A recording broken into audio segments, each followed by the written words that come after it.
Ethan was just an ordinary young man living in a busy city, working long hours at a small diner near the edge of downtown. He was the kind of person who kept to himself, never caused trouble, and usually tried to stay invisible in the crowd. He did not have many friends and spent most evenings either working or walking home through the quiet streets, lost in his thoughts. That night, the sky was cloudy and the moon was hiding behind thick clouds, making everything feel more mysterious than usual. His shift at the diner had been tough, with customers complaining and the boss yelling about spilled soup. Ethan just wanted to get home, take a shower, and forget the day. As he walked, his shoes made soft sounds against the wet pavement. There was a light breeze and the air smelled faintly of rain and city dust. Sometimes, Ethan enjoyed walking, alone late at night because the world felt peaceful and quiet, like he was the only person awake in the city. He passed the same old shops and broken streetlights, their windows filled with dusty signs and faded posters. Nothing ever changed in this part of town, or so Ethan thought. But that night, something did change. As he turned onto a narrow alley that cut behind a closed bakery, he heard a strange, heavy crash. It wasn't the normal sound of a trash can tipping over or a cat knocking something down. This was louder, sharper, like metal scraping against stone. He stopped walking and looked around. The alley was dark, but there was just enough light from a far street lamp for Ethan to see shadows moving at the other end. His heart started beating faster. Maybe he should just keep walking and not get involved. But curiosity got the better of him, and he stepped quietly into the alley, peering into the shadows. At first, he saw nothing but piles of boxes and old bags, the usual trash left behind. Then, suddenly, he saw something strange. Someone, or something, was slumped behind the trash. Ethan's eyes widened. It was tall, much taller than any person he had ever seen, and its skin seemed to glow with a faint blue light.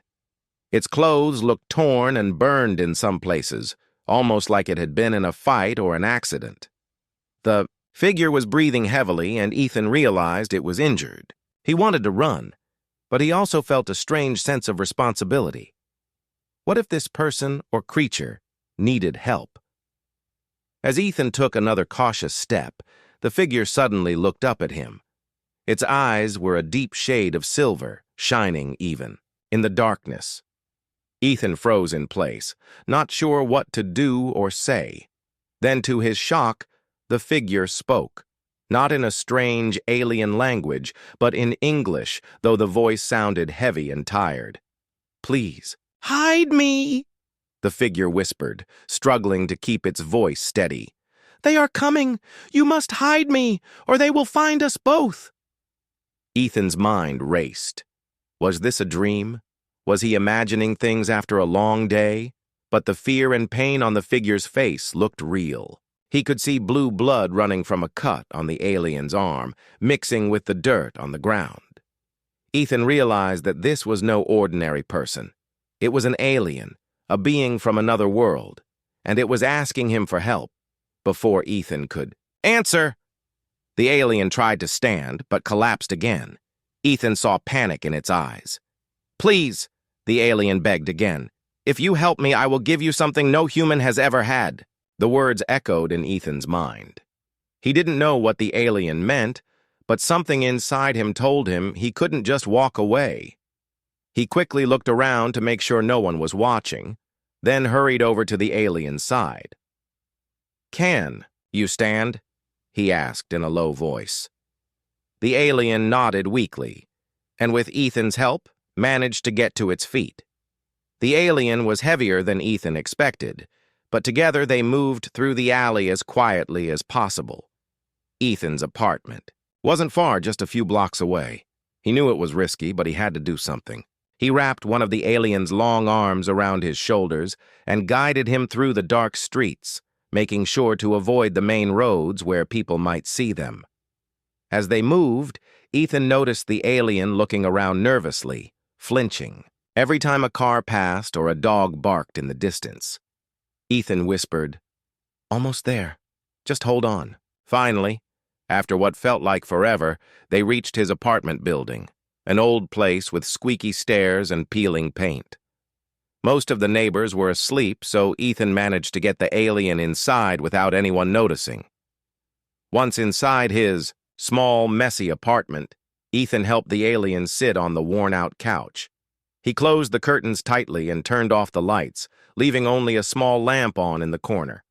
The alien looked around, breathing hard, trying to calm himself. Ethan got a wet towel and gently wiped the dirt and blood from the alien's arms. "Who are you?" Ethan finally asked, his voice shaking a little. The alien hesitated, then answered, "I am General Varen. I came from a place far away, and now I am being hunted." "Why are they after you?" Ethan asked, but Varen only shook his head.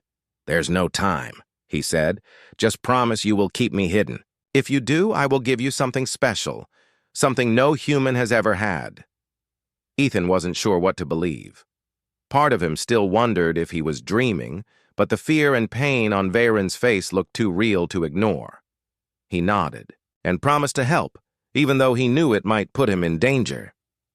That night, Ethan locked the door and made a bed for Varen on the floor next to the couch. He gave him some water and tried to make him comfortable. As he lay in his own bed later, Ethan couldn't sleep. His mind was full of questions. Who was General Varen? What was he running from? What did he mean by something no human had ever had? He knew that his life would never be the same after this night, and deep down, he wondered if he would live to see the answers. The next morning, Ethan woke up early, even before his alarm rang. His mind was filled with everything that happened the night before. For a few moments, he wondered if he had dreamed about meeting an alien, but when he looked over at his living room, he saw the blue-skinned figure lying on the floor, still breathing but looking weak. Everything was real. Ethan's heart started beating fast again. He remembered his promise to help, and he knew he couldn't change his mind now. He walked over quietly, not wanting to scare General Varen. The alien's eyes opened slowly, and he tried to sit up, but winced in pain. Ethan quickly helped him sit and handed him a glass of water. Varen took it with shaking hands and drank carefully. For a moment, the two just sat there in silence, unsure what to say next. Outside, the city was waking up. Cars and buses rumbled by. People were heading to work. Inside, it was like a different world, a secret only Ethan and the alien shared. Finally, Varen spoke. "Thank you for helping me," he said in a tired voice. Ethan just nodded, still trying to believe everything was really happening. He asked if Varen was hungry, but the alien shook his head. "Food from your world is different," Varen explained. "But I have something with me." From inside his torn uniform, Varen pulled out a small silver box. When he pressed a button, the box opened and a sweet, soft smell filled the air. Inside were strange blue cubes. Varen put one in his mouth and closed his eyes as if it gave him strength. Ethan watched, amazed. "What is that?" he asked. Varen smiled weakly. "It's food from my home, very powerful. Only a small amount is enough." Ethan wanted to ask more questions, but he didn't want to seem rude. Instead, he tried to make the room comfortable for Varen, closing the blinds and moving his things out of sight. He gave Varen an old blanket, and the alien seemed grateful. After a while, Varen explained how he ended up on Earth. He spoke in a quiet voice, sometimes stopping to catch his breath. He said his ship was attacked in space, not far from Earth. There was a great battle between his people and another alien race who wanted to take over their world. Varen was a general, leading many soldiers, but his ship was damaged, and he had no choice but to escape. His escape pod crashed near the city, and he was lucky to survive. "I did not mean to come here," Varen said, "but I had no other place to go." Ethan listened closely. He could see sadness in Varen's eyes. "Are you the only one here?" Ethan asked. Varen shook his head. "No, Some of my enemies may have followed me. They are dangerous and will stop at nothing to find me. They do not care about humans. They will hurt anyone who helps me. Ethan felt a chill run down his spine. Suddenly, the risk became very real. He looked out the window, half expecting to see strange figures outside, but Varen tried to comfort him. "Don't worry," he said. "As long as we stay quiet, they will not find us so easily." Ethan nodded, but he couldn't help feeling nervous. He remembered the promise Varen made, something no human had ever had. Ethan asked about it, and Varen just smiled a little, saying, "You will see when the time is right." The day passed slowly. Ethan had to call his boss and say he was sick just so he could stay home and watch over Varen. He spent the day helping the alien clean his wounds, using bandages and medicine he found in his bathroom. Varen's blood was blue and thick, but it seemed to stop bleeding after a while. The alien seemed thankful for Ethan's care, and little by little he began to relax. As night came, the city outside grew quiet again. Ethan made dinner for himself, but Varen did not eat any. Instead, the alien showed Ethan a small, shiny device from his pocket. "This is a healing tool," Varen explained. "It can close wounds and fix broken bones." He pressed the device against his injured arm, and within seconds the cuts disappeared. Ethan's eyes widened in amazement. "This is like magic," he whispered. Varen shook his head. "It is science, but on my world it is common." Afterwards, Varen showed Ethan another tool, a small flat disc.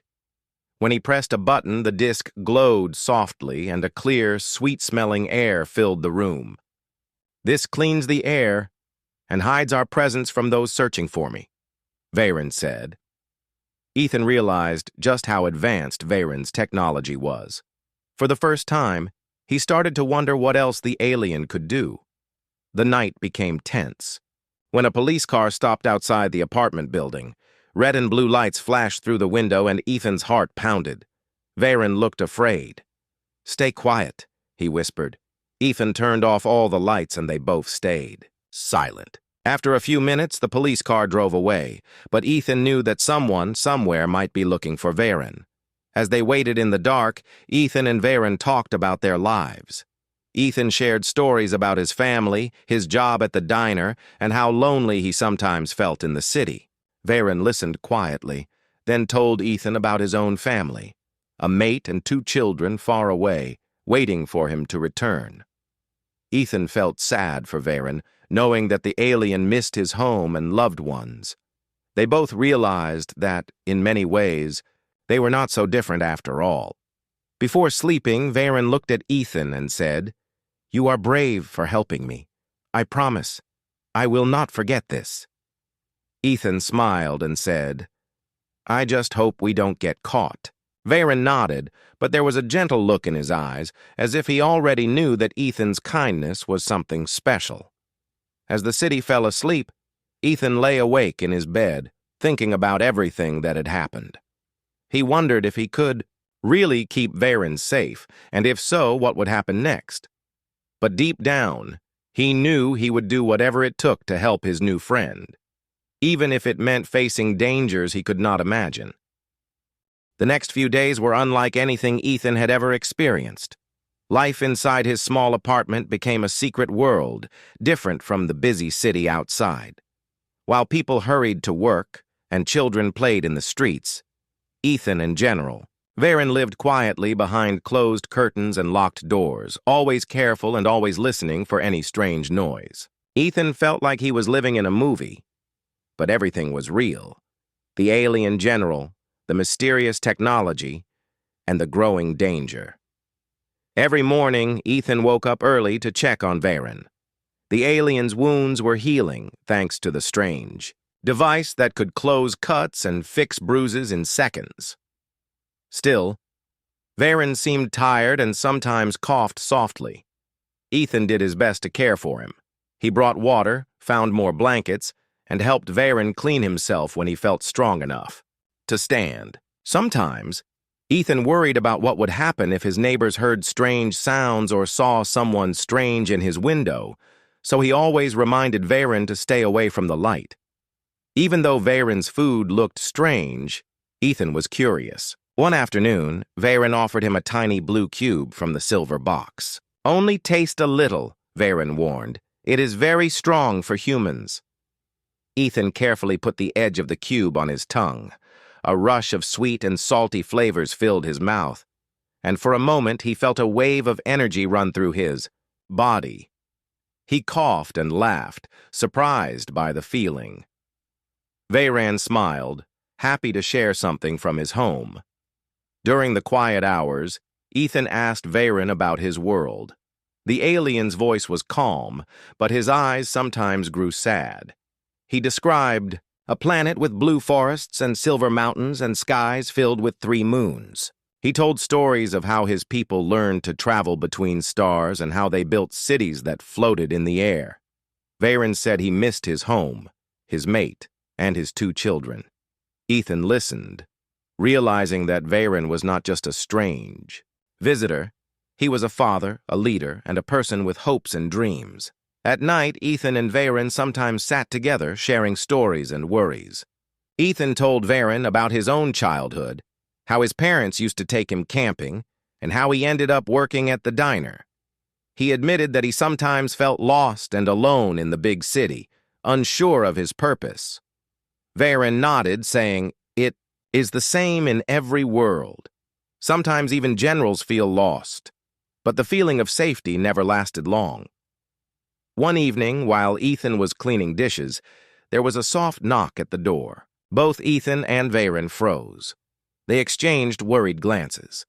Ethan motioned for Varen to hide behind the couch, and then went to the door. He peeked through the small peephole and saw 2 people in dark suits standing in the hallway. They did not look like regular neighbors or delivery people. One of them knocked again, more firmly this time. "Hello?" one of the strangers called out. "We're from the city services. We'd like to ask you a few questions." Ethan felt his hands shaking. He tried to sound calm as he spoke through the door. "I'm busy right now. Can you come back later?" The man smiled, but it didn't reach his eyes. "It's important. We need to check all apartments for a gas leak."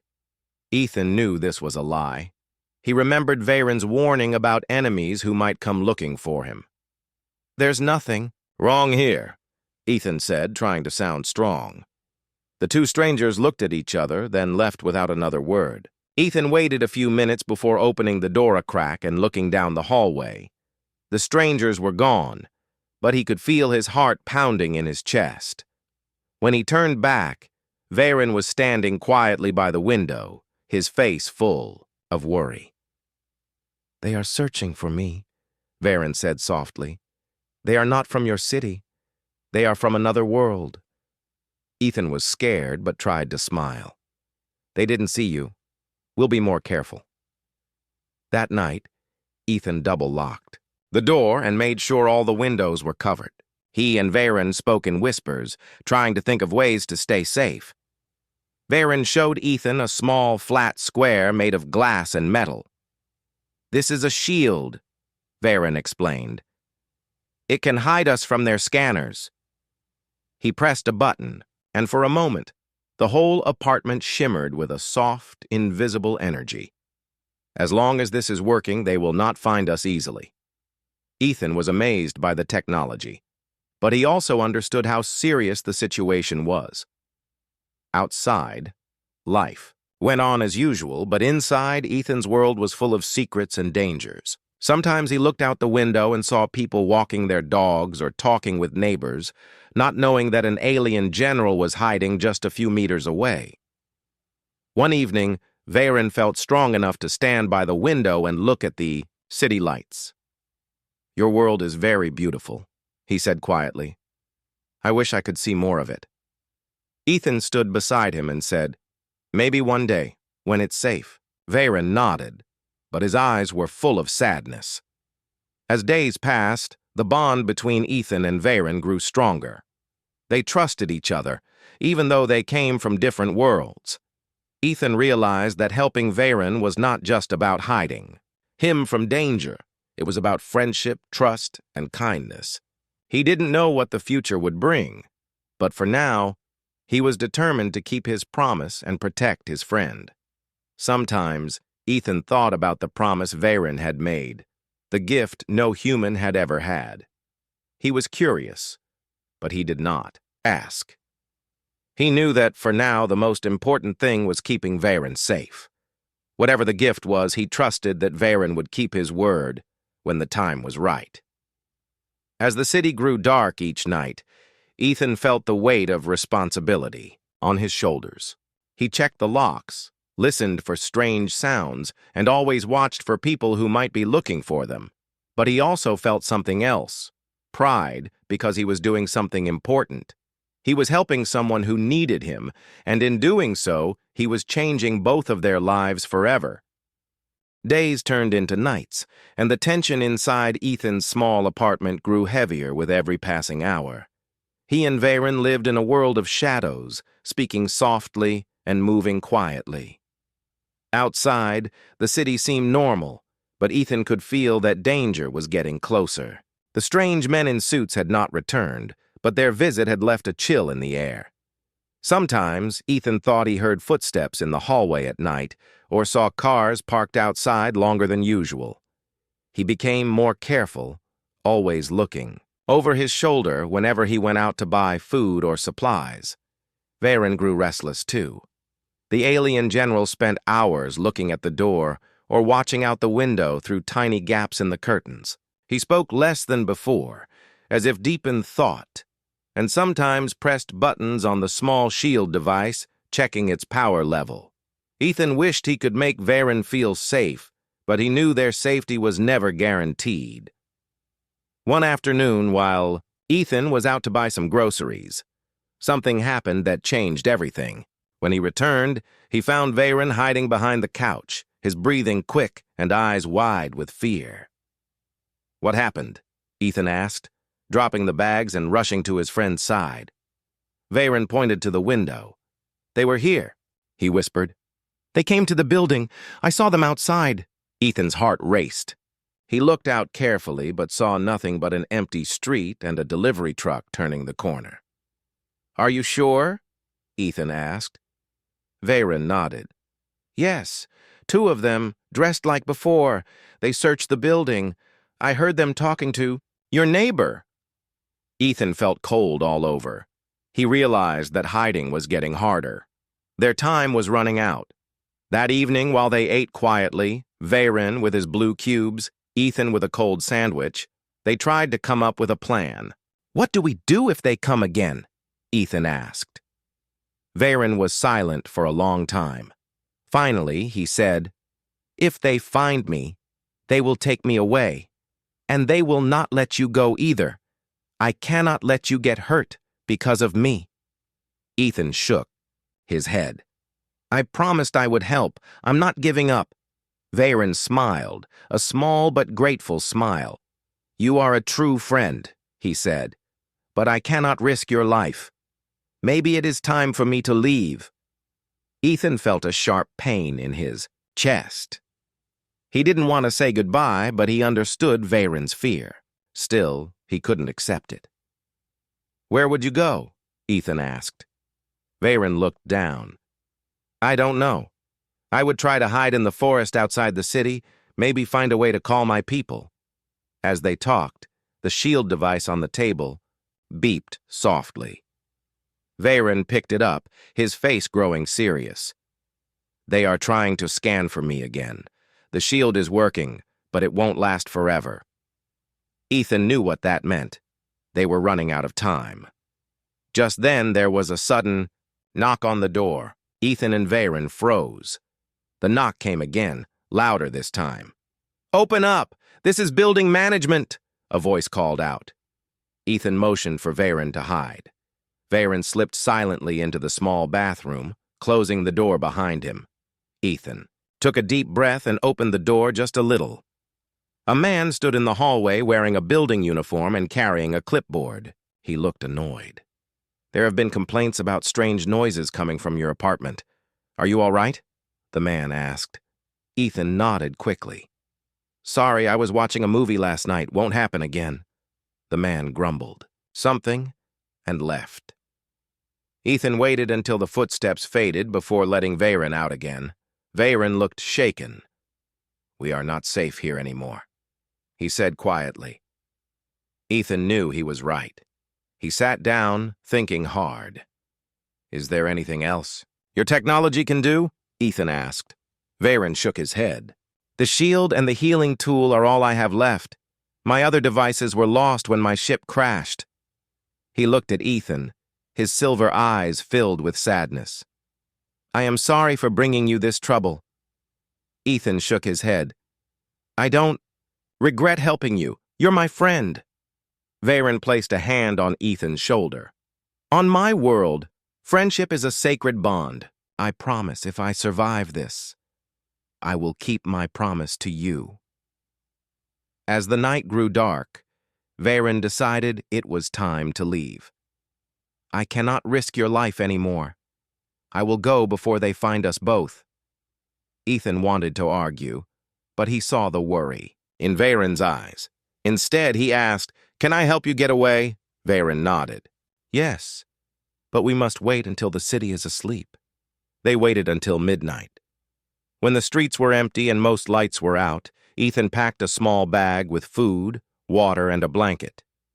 Veyron took his shield device and the silver box with his food cubes. They moved quietly down the back stairs, avoiding the main entrance. Ethan's heart beat loudly in his chest as they slipped out into the night.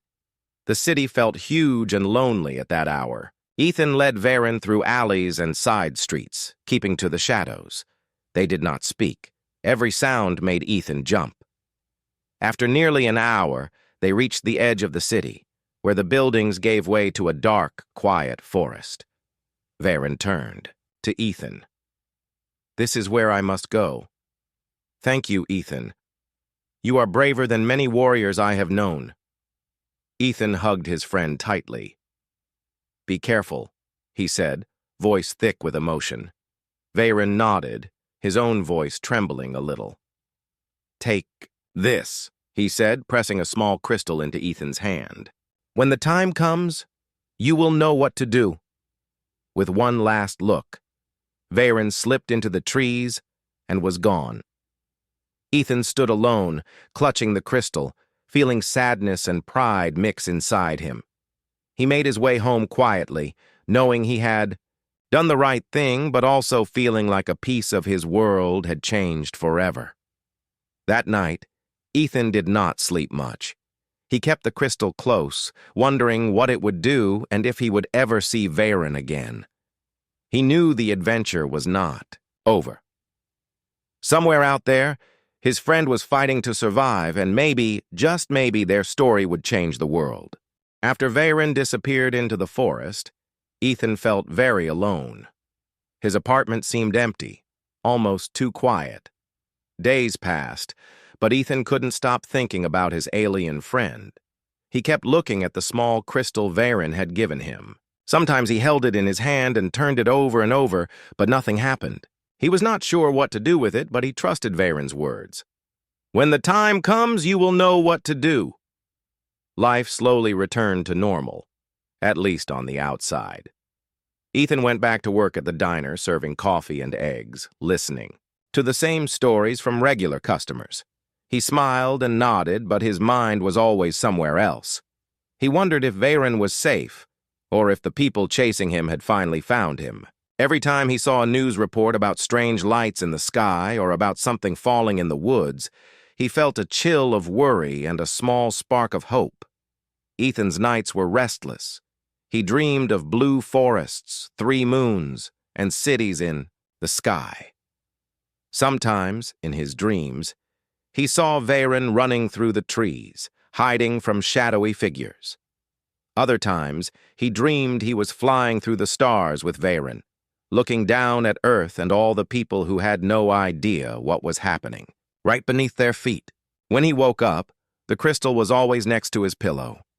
One evening, about a week after Veyron left, Ethan was walking home from work when he noticed strange lights in the sky above the city. They moved quickly, faster than any airplane, making sharp turns and glowing with soft blue and white colors. Other people noticed, too. Some took out their phones to film the lights, while others just stared in surprise. Ethan stopped and watched, heart pounding. He wondered if it was Varen's people coming to help, or maybe the hunters looking for him. The lights danced across the sky for several minutes before disappearing behind the clouds. Later that night, as Ethan sat on his couch holding the crystal, he felt a strange warmth spreading through his hand. The crystal started to glow softly, not too bright, just enough for him to see his whole living room in a gentle light. Ethan's heart beat faster. He remembered Varen's words and listened carefully. At first, there was only silence, but then he heard a gentle voice in his mind. It was Varen. "Ethan, can you hear me?" The voice was clear but soft, as if coming from far away.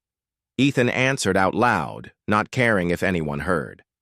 "Yes, I can hear you." He felt tears in his eyes, relief and happiness mixing together.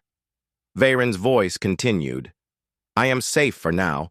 The hunters have left your city, searching elsewhere. I wanted to thank you again, my friend. Because of your help, I am alive and have hope." The crystal began to change. Suddenly, Ethan saw images in his mind, scenes from Varen's world, beautiful landscapes, people with blue skin laughing and building together, great ships flying over forests and mountains. Ethan watched in amazement. Then he saw Varen's family, a partner, and 2 children waiting for him by a shining river. Varen's voice said, "One day, I will return to them, and I will always remember what you did for me." Then the images faded, and Ethan felt a new sensation, like a gentle touch on his mind. "This crystal connects you to my world," Varen explained. "You are the first human who can speak to us. If you ever need help or if you ever wish to share your world with mine, just hold the crystal and think of me." Ethan promised. He would keep the crystal safe, and he thanked Varen for his trust. After the call ended, Ethan sat quietly for a long time. He realized that he was holding something more valuable than money or gold. It was a bridge between 2 worlds, a promise and a hope for friendship across the stars. He smiled, thinking about how his life had changed in just a few weeks. In the 5 days that followed, Ethan noticed small changes in himself. He felt more confident at work, smiling at customers and making friends with people he had barely noticed before. He found himself looking at the sky more often, hoping for a sign from Varen or maybe another visitor from the stars. He started reading books about space, science, and friendship, always dreaming of what might be possible. Sometimes at night, he used the crystal to send a message to Varen. Sometimes he got a reply, a picture, a feeling, or just a few words of encouragement. Their friendship continued, even though they were far apart. Ethan knew that he would never be alone again. Word about the strange lights in the sky spread through the city. People came up with all kinds of stories and guesses. Some said it was just new military planes or a secret weather experiment. Only Ethan knew the truth. He kept the secret close to his heart, sharing it only with Varen through their special connection. One morning, Ethan woke up to find a small, bright flower on his windowsill. It was like nothing he had ever seen before, blue petals, glowing softly in the sunlight. There was a note next to it, written in a language he did not know, but somehow he understood it. "For my friend, from across the stars." Ethan smiled, tears of happiness filling his eyes. He knew it was from Varen. Life moved on, but Ethan was never the same. He became more caring, more hopeful, and more curious about the universe. He helped others when he could, remembering how much a simple act of kindness could mean. And every night, before going to sleep, he looked at the crystal and whispered, "Good night, Varen. Thank you." In the end, Ethan's story was one that nobody else knew, but it was the start of something new, a friendship that reached across galaxies, built on trust, courage, and the hope for a better future for both their worlds.